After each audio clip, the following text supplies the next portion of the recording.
Hello out there YouTubers, this is Cheat11 coming through with another video. Today I bring to you all a album review by the artist of Wale.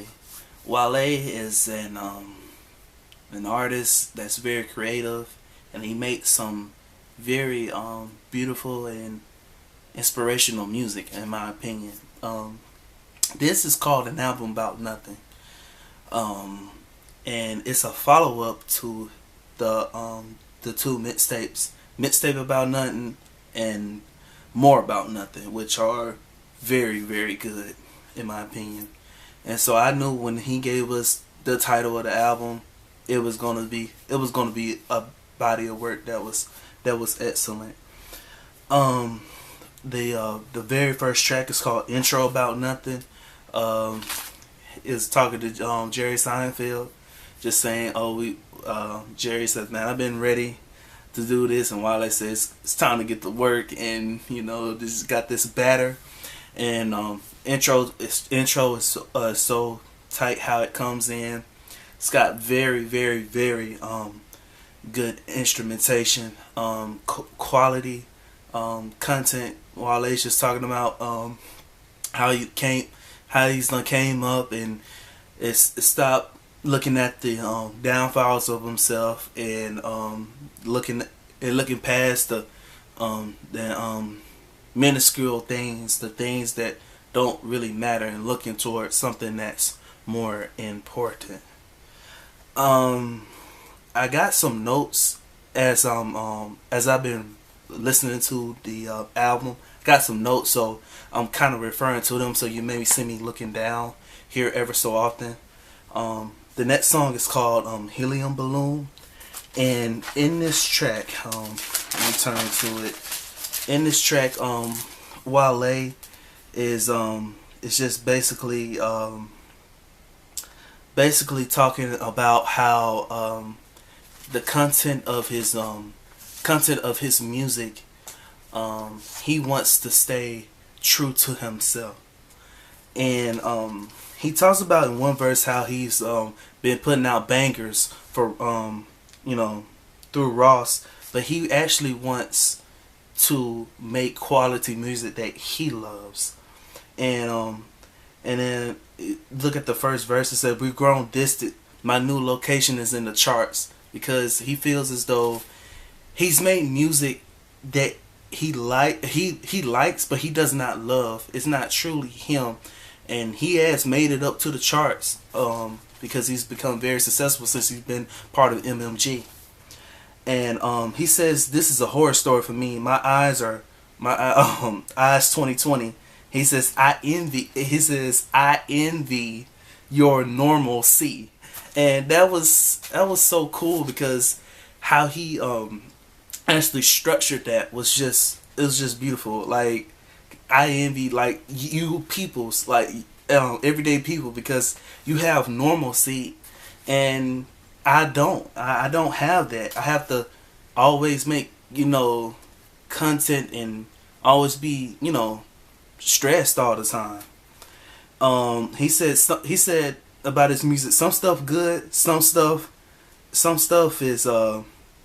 recycled, like second timers in the Tour de France. And then it says, "You too fun to your fans go au revoir," and au revoir means that they're gone. And so he doesn't want that to happen. Is basically the compass of that song. He does not want it to happen. And he also talked about his the single No Hands, and how it went triple platinum. But he says, "Better writers for retail, why not for my detail?" Like it was just crazy. He really wants people to know him as a true artist, and I think that's what this song was about. And he wants to go to those roots.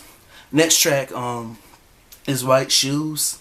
The basic principle in this song was he has this skit with Jerry, and he's talking about how the lady says that you're keeping your white shoes, and how and that's good. That he's happy to see that. And what I got throughout the song was that is that us as people, we care so much about stuff that really doesn't matter. What makes us feel good, rather than caring for the more important things. And and um, and at the end of the track, Wale actually says, "No matter how fancy we got it, we are still just ravishing addicts, going after fashion." And it was that was just very kind of powerful to me, just to think about, because we do think about things that really don't matter at the end of the day. The next track, it's called "The Pessimist" featuring Cole. Um, like this dude, man, I promise you, he puts so much time into what he writes. Like when the beat comes on, "The Pessimist," you already know this is gonna be a fire track. Um, Streets Like Level once again. I just wanted to complete that video. My camera, it only takes videos for 29 minutes for some reason. So I actually, it skipped out. But what I wanted to say was, Wale, Kendrick's album just came out, and so I don't want to grade it by his album, but Wale, I just it Kendrick's album is better. I still like Wale better as an artist, but Wale made a great album, and if you made it through this video, say yours. And if you like this video, please like, comment, and subscribe for more videos just like this one. And you all have a great one. And thank you so much for watching. If you watched through this entire video, thank you so much. Y'all have a good one. Is that that people's heart are he actually used the term corazon. I may be mispronouncing that, are as empty as a widower. And I was like, man, that's mad crazy, because it you can feel like that at times. Like you can feel so low. And I think Cole with the hook. I mean, I love Cole being on the track, but I wish he would have had a verse. But at the end of the day, that hook was just it was so powerful in itself. Like my gas take on E, like, but I feel hopeless. Like I feel hopeless about everything. Like it was very cool in my opinion how they came about and they wrote this song together, him and Cole. The next track, the middle finger. Jerry Seinfeld, he starts by so people want to talk, and people think talking is fun, but people, they don't even believe the stuff that they even say. And Wale, he like, I just go catch a couple verses. I couldn't even run a 4-2, so I'm stuck with you. Talk and so he also talks about in the song about losing his first child, and how people now are talking about him, saying things about him, but Wale, you all know how the hook goes, and I just think he doesn't care about what people say now. He's just gonna stay with him and stay legit, and I really enjoyed that in the song. The next track is called "The One Time in Houston." "One Time in Houston" is beautiful production. I think because the content, it's talking about Houston. Houston's known for having its clubs, and how women there are just there to get your loot, is how he goes about in the song. And I really like how he how he did that. Like at the beginning, it's Jerry and Seinfeld. Jerry and George, they're talking to each other, and Jerry says, he's like, "Have you ever loved someone?" And then George is like, Well, no, it's like I never loved, anyone. I've only said it to one person, and one thing, and that was a dog. It's like, and it's crazy that, and Jerry, he also says, it's like we don't want people to love us. I mean, we say we don't want to love anyone. We want someone to hate us, and it's just weird how we think opposite to what than what we feel at times. Like it's so crazy how that contradicts. But a lot of people don't even want people that love them. They want people that hate them, and that's kind of cool. And that's how the track pretty much goes. And I like the production and what he did with that track. Girls on Drugs was released earlier on Festivus, his mixtape that came out just a few months ago. Uh, Girls on Drugs just talks about the girls on drugs. Talking about how they use these drugs to deal with oh, excuse me. They use these drugs in order to cope with things that are going on around them, their anxieties, their problems. And Wale, he sees it from this view that these women, they need love and attention, and we should, be the ones kind of helping them to be able to cope. Like any and everyone can help people with drug issues and help them to kind of get out of that situation, because it's a bad situation to be in. And I like he mentions a few drugs like Adderall, Xanax, and that type of thing. Like, and it's crazy how like this is not the first time Wale's talked about Adderall.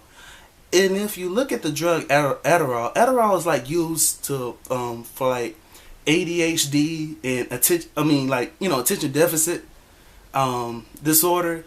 And it's crazy how his first album is called Attention Deficit. Like Wale in the past, he's talked about how he was he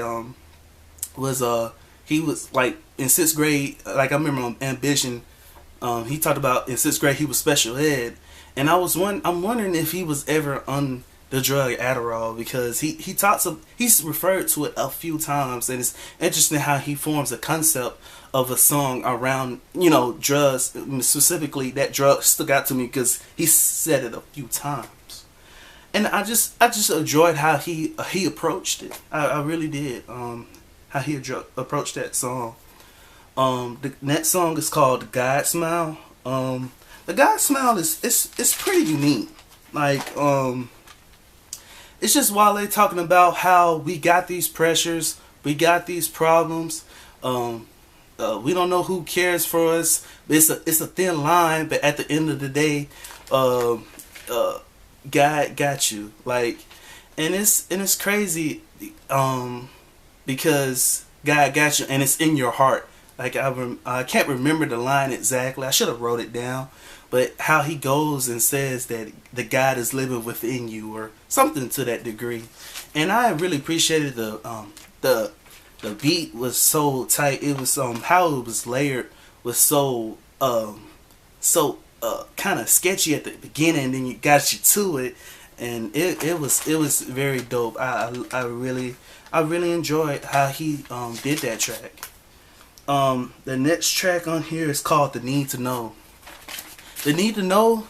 When I first like the first time I'm hearing this, is like do do do do do do do do. Like I heard that and I was like, huh, that sounds like some Music Soul Child. Like all day. Like that sounds like Music Soul Child.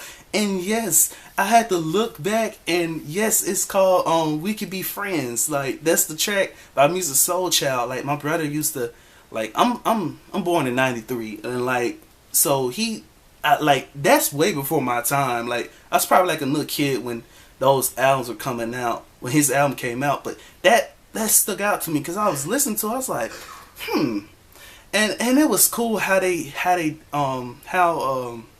that was sung by I do not know how to pronounce her name, but is it SZA? I just know the alphabet. I just know the letters. And she sung some music song very well. Like she did her thing on that track. and it made me look at some more videos on her. And I found out she was from TDE too. So I mean, I gotta definitely check her out. Like she's sung that very well, and how Wale, what he rapped about was just, we ain't. I mean, we could just kick it. We could just, be friends. We don't have to always focus on ecstasy and intimate relationships. We could just kick it. We could just be cool. And I love how he took Music Soul Child took his song and kind of remastered it and made it his own. And SZA, I'm sorry, y'all, I don't know who this is, but I'm just gonna say SZA for now. She did her thing on this track. The next track on here is called The Success.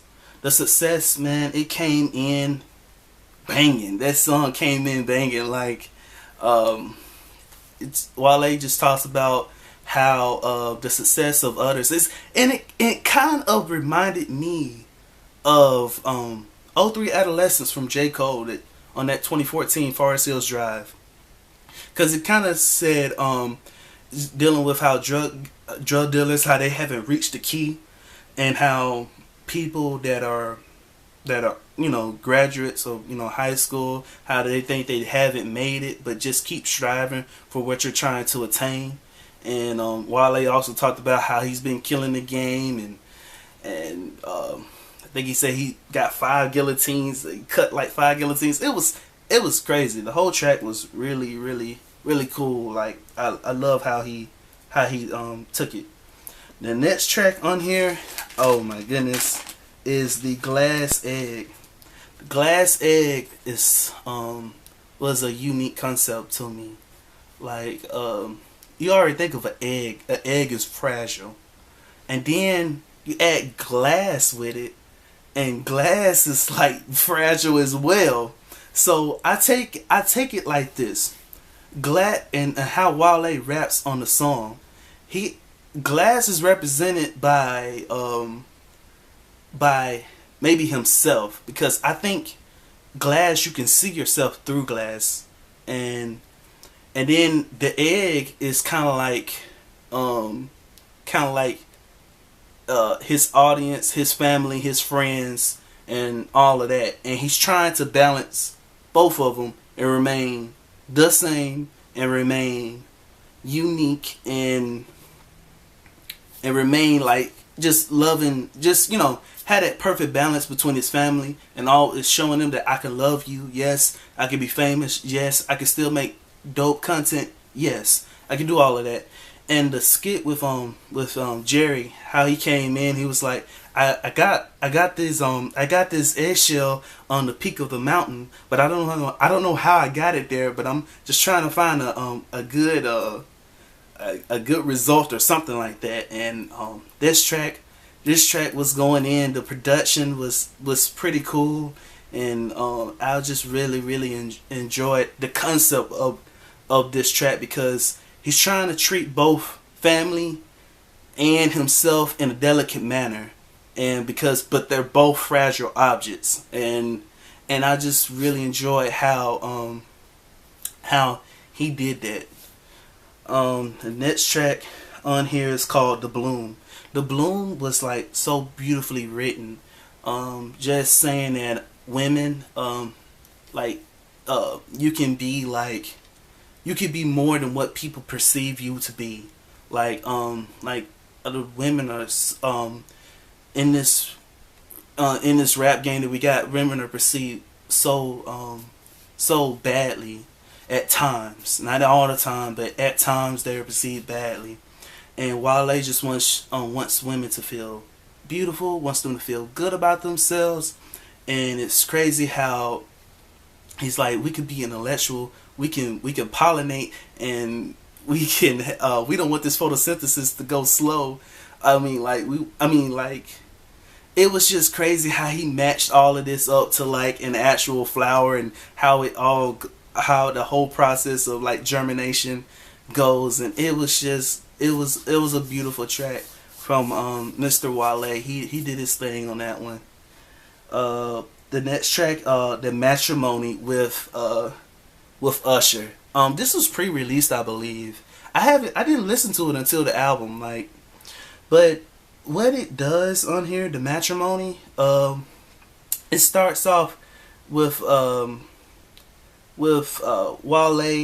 He has like some insecurities of weddings. Like he hasn't even attended a wedding, and this guy is like 29, almost about to be 30, and he's kind of afraid of it because he knows that it's gonna be like he knows it's gonna make a difference in his life. Like how the skit goes at the beginning. Jerry Seinfeld says it's like when you get into when you get married, it's like it's a new part of your life. Like you have to grow, and like it's not gonna be easy, but it's gonna take time for you to grow and